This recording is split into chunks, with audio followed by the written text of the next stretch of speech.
E aí, pessoal, beleza? Eu sou o Ricardo Carvalho, sou fotógrafo, videomaker, eu trabalho muito híbrido, então eu quero falar um pouco aqui de várias coisas, sobre a fotografia, sobre o vídeo, sobre essa coisa de ser híbrido, né? Enfim, inclusive as transições, né? Eu quero ver aqui, compartilhar aqui um pouco da minha experiência, dos desenvolvimentos que eu vou fazendo, que eu vou aprendendo com outras pessoas, ou que eu mesmo vou me achando aqui com os estudos, né? Então essa é uma coisa que a gente quer aí tá tentando registrar. Eu gosto muito de gravar assim vídeos.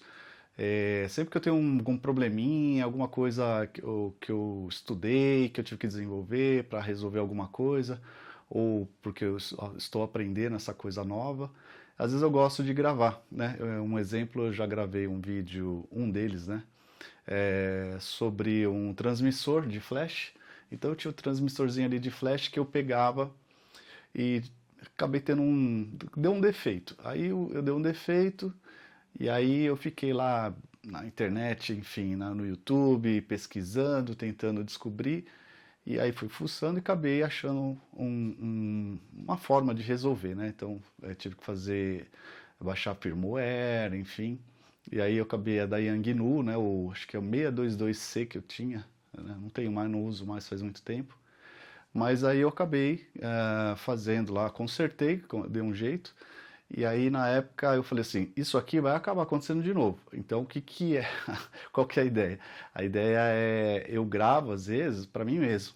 Porque eu falo, isso aqui vai dar um problema depois de novo.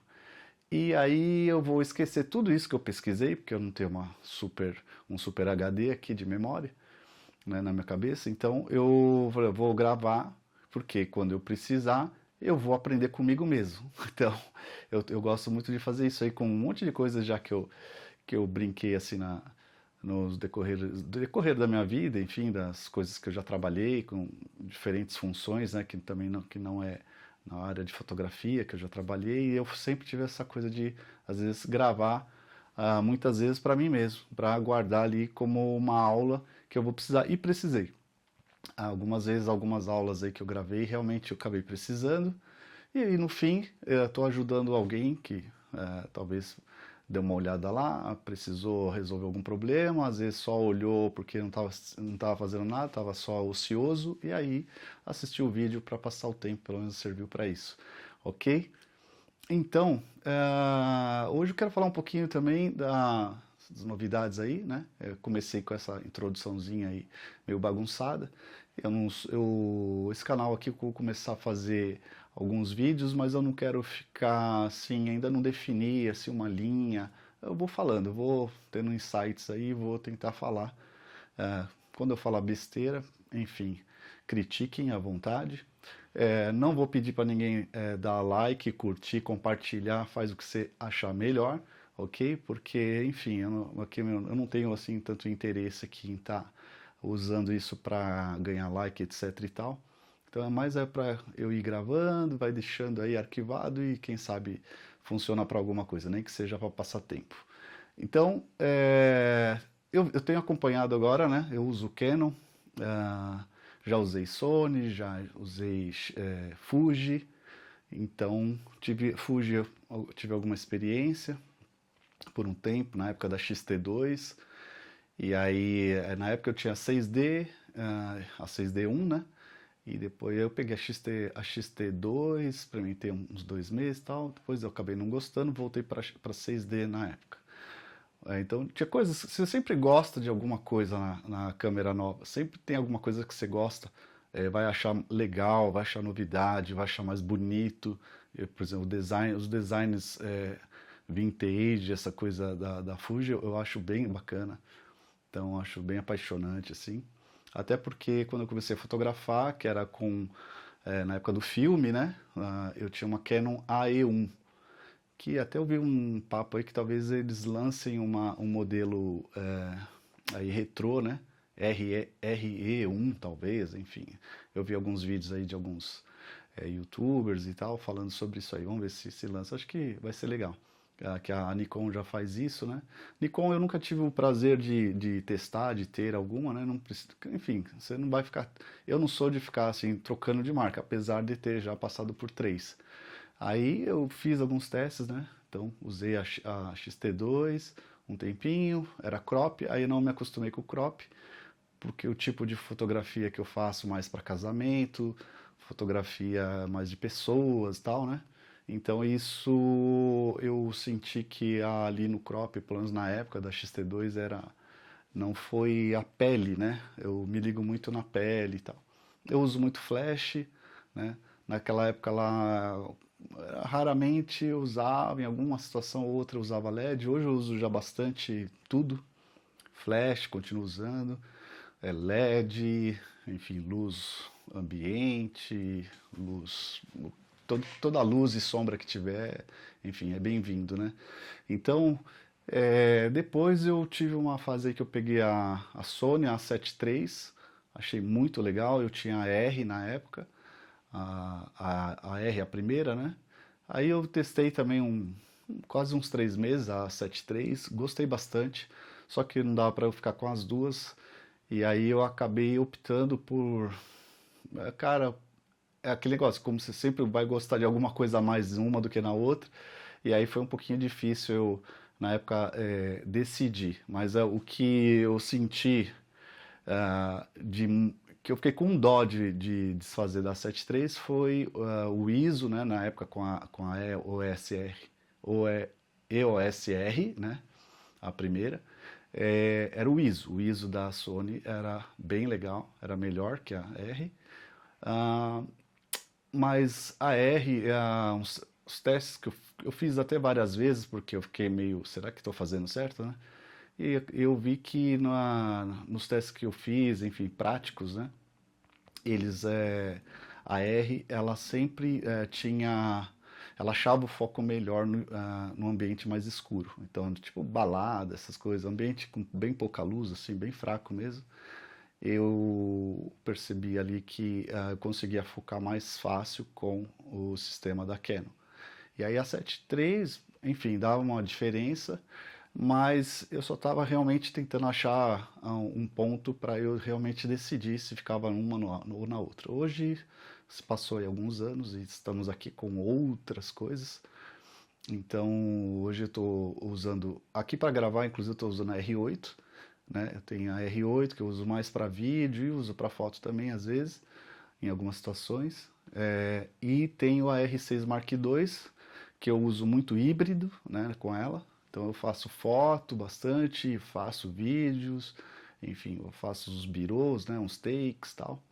E vou fazendo foto e vou fazendo um pouco de tudo.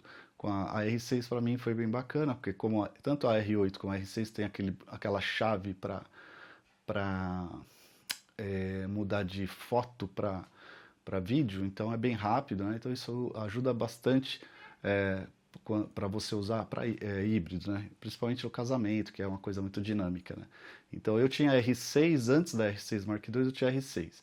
E aí eu ficava sempre sofrendo com isso aí. E muitas vezes eu usava só o botãozinho direto ali de gravação mesmo, no modo, quando estava ali usando o modo fotografia, se você apertar lá, ele vai gravar. Eu deixava ajustado lá um Full HD, enfim, alguma coisa que eu poderia usar assim numa emergência, né? Para ser rápido. Mas quando eu podia, eu ficava mudando lá o seletor tal para colocar. Mas era muito chato, porque às vezes até você não tinha tempo e às vezes porque você também não podia enxergar direito ali o seletor, né? E aí com esses Mark II agora, essa chavinha passar foto, vídeo, facilitou muito, né? Ela salva as configurações, tudo, tanto para foto quanto para vídeo, né? Ter configurações diferentes aí que você faz e deixa já salvo. Enfim, eu achei que facilitou bastante. Então, eu vou falar um tiquinho, né? Estou falando um pouquinho assim um resumo bem rápido aí de tudo aí que eu vim desses tempos aí, dos últimos tempos, um pouquinho antes da pandemia para cá que eu estou falando, tá? Apesar que eu também falei um pouquinho da AE1, né, da Canon lá na época do filme. Foi a introdução aí. Mas beleza, aí eu comecei a usar então a R6 Mark II, tô com ela, tô gostando muito, gosto muito de usar. O foco dela, assim, da R6 para ela, já deu uma diferença, né?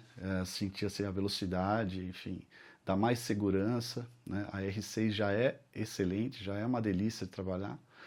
E a R6 Mark II é assim, sensacional. Aí, às vezes você fica até pensando, "Ah, como que os caras vão melhorar esse negócio aí? Como que dá para melhorar?" Mas sempre dá, né? Tecnologia é fantástico. E aí, então eu tenho usado essas coisas. Aí o meu set hoje é o quê? É o R6 Mark II, eu tenho duas R8, uma fica mais praticamente só para vídeo, a outra eu uso ela meio, às vezes no vídeo, às vezes eu uso híbrido, né? Mas ela acaba me dando mais apoio no vídeo, né? E algumas coisas, quando eu não quero ficar trocando de lente, eu deixo ela para fazer algumas fotos também. Então, enfim, ser híbrido para mim já há algum tempo, acho que mais de 2 anos já, é, então para mim é uma coisa que eu já me acostumei. Então as câmeras para mim sempre tem que estar meio. Tem que fazer essas duas coisas aí a hora que eu achar que é necessário, né? Na oportunidade a gente tentar ali mudar e sair fazendo. Só que é um aprendizado também, se acostumar a fazer isso, né? Às vezes você erra, você se confunde, no começo você vai causar alguns problemas para si próprio, né? Ali, enfim, de entendimento entre câmera e o que você quer, e às vezes você esquece de voltar, ou enfim, você vai se atrapalhar um pouquinho, né? Vai ter um período ali, uma curva de aprendizado, mas depois com a prática, né, tudo vai pegando, né? Como dirigir carro, né? Você vai pegando a manha e quando você vê, você está fazendo um monte de coisa ao mesmo tempo. E então eu tenho a R6 Mark II, as duas R8 e uma SL3, né? A SL3 ela fica como uma câmera para vídeo, para pegar ali às vezes reação do noivo, algumas coisas, eu ponho ela em algumas situações. Aí eu coloco ela no tripézinho e tal, enfim, trabalho com ela mais para vídeo também, no set de vídeo. E aí, chegando na SL3, que é uma crop, né, que você vê que eu tenho mais câmeras full frame, que eu gosto mais, por causa da pele, né, aquilo que eu falei antes, por causa dessa coisa de poder fazer a qualidade, eu gosto, né? Isso aí, claro que é tudo polêmico, tudo gosto, enfim, gosto é complicado, né? Até eu falo que toda vez que eu faço um ensaio de casal, se eu pensar numa foto para eles fazerem o quadro, eles nunca escolhem aquela foto, sempre escolhem, escolhem uma outra foto, né? E com isso até vou falar disso um outro dia aí. É bem legal, você aprende também com isso, né? E então, gosto é bem interessante. Então, eu tenho usado essas câmeras e onde eu queria chegar era na R50V, né, que é a nova aí que está saindo, a R50V, né, é uma câmera aí mais moderna, mais baseada aí na concorrência aí com a Sony ZV-10, enfim, ela parece interessante para quem já está na linha Canon, né? Então já pode usar as lentes EF ou RF, e agora está vindo um monte de lente aí. é, Já tem, né? Inclusive até aqui no Brasil tem na Detona Shop, eles já têm lá várias lentes lá para RF, inclusive tem 16mm 1.4 da Sigma, já mount RF, tem acho que 1850, se não me engano, 2.8. Tem acho que 30mm 1.4. Essas aí são a Sigma tá com umas 5, 6 lentes já, né? Acho que duas zoom e umas 4 lá, acho que 56mm também, 1.4 se não me engano. Então, e não sei se é 20mm também, não lembro isso aí certo. Mas depois eu vejo se eu coloco uma tabela aí. Enfim, também é só olhar no Google aí que você acha fácil. A Detona Shop eu vejo lá que eles até tem parcelado lá, né? Eu não tenho nada, nem conheço eles lá, nada, mas às vezes acompanho lá o site lá para ver alguma coisa. Então, de repente, dá uma olhadinha. Tem a Tamron, ela também tem uma lente zoom no momento. A Samyang tem algumas coisas também. A TT Artsan, que fala, não lembro se era assim. Desculpa aí se eu errei a fala aí. Mas elas também têm. Então já tem algumas lentes que a Canon liberou, né, para fazer aí o pessoal terceiros poderem usar as lentes. Então já tem bastante lente já no mercado. Claro que agora com a R50V começando a chegar, circulando, vai agitar o mercado. Eu ouvi também, né, os rumores, a gente sempre vai acompanhando, que parece que a Canon talvez vai usar, eu acho que bem legal, né, até porque a Sony já usa, por exemplo, a Sony usa a A7R 4 e a A7 IV, né? Então uma é mais dedicada para foto, mais híbrida, a outra mais um pouco mais para assim, misto, né, vídeo e foto, e a outra mais a pegada mais foto, né, que são as R, e depois eles ainda têm agora essas FX, né, enfim, estão sempre criando produtos, né, porque eles têm que vender, é uma empresa, tem que vender, gerar emprego, gerar lucro, fazer o mundo rodar e fazer as pessoas ficarem ansiosas para comprar os produtos deles. E aí sim começam as grandes confusões aí, qual que é melhor, qual que é pior, enfim. Na verdade eles amam isso, que a gente fique ansiosos, né, e vá buscar cada vez mais os produtos deles. Então, mas tem bastante coisa hoje, concorrência aí, várias marcas, Lumix, né, tanta marca aí boa agora, crescendo aí, né, parece que Fujifilm, eu ouvi falar que parece que está lançando aí a Full Frame também, vai lançar a Full Frame, que demorou bastante, né, mas agora vai lançar, eu acho que promete, hein, Fujifilm Full Frame promete.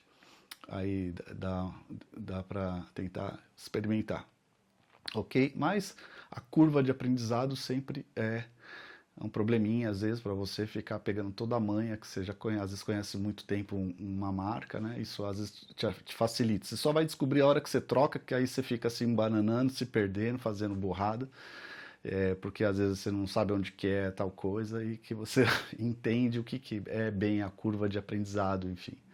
E quanto que você já estava tirando proveito disso sem perceber, né? Então é isso. Então a gente sabe agora que com as crops aí novas, né, da Canon, então as empresas estão fazendo o que a Canon liberou, né?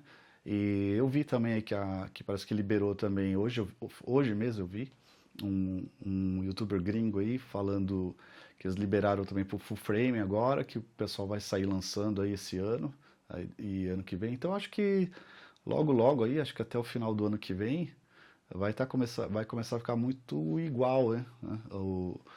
Se eles realmente liberaram os preços aí, vamos ver o que vai acontecer. Que a Canon ela tem feito meio um esqueminha meio tipo, ela deixa às vezes a câmera dela talvez um pouco mais barato, e aí às vezes tem que gastar um pouquinho mais com lente, né? E a Sony já consegue agregar valor um pouco mais no corpo, apesar que as lentes da Sony também não são baratas, né? Às vezes você vai ver as diferenças lá, $100 nas lentes lá bem caras, né? Então tem que ver isso tudo, enfim, analisar o que você gosta, o que você quer, sua curva de aprendizado e tudo mais. Eu acho que está meio longo para esse primeiro vídeo. Eu vou encurtar aqui, depois no próximo vídeo eu tentar abordar algum assunto um pouco mais e a gente vai tentar fazer alguns vídeos aí, vamos ver o que dá, né? Sem se comprometer demais por enquanto. Deixa levar, deixa a coisa suave, porque aqui tem muita coisa para fazer, né? Eu tenho muito trabalho, faço muitos casamentos, né? O ano passado fiz 55, esse ano tenho mais 55. O ano que vem eu quero ver se eu diminuo um pouco de propósito aí para dar um pouquinho de alívio. E só que é muita coisa, porque a gente faz foto, vídeo, né? Eu edito foto, edito vídeo. Agora eu tenho às vezes pegado alguém para ajudar a editar um pouco a parte de vídeo, mas aí mesmo assim eu tenho que analisar, eu tenho que fazer revisão, etc. Então consome muito tempo, né? Então fazer marketing, venda, atender cliente, fazer pós, né? O pós também, que às vezes gera um gargalo aí de tempo que você tem que ficar às vezes vendo alguma coisa que o cliente quer, né? Ou o que mais acontece às vezes de vez em quando, não é que acontece sempre, mas o que acontece no pós às vezes é cliente que não obedece aquilo que você passa para ela. Ó, você tem que fazer isso, salvar assim, fazer tal coisa, passa tudo bonitinho, escrito, ela não faz, né? Eu vou fazer um vídeo falando sobre isso aqui depois. Beleza? Obrigado. Desculpa alguma coisa. nosso primeiro vídeo aqui nessa nova intenção. Então, Deus abençoe a todos. Vamos nessa.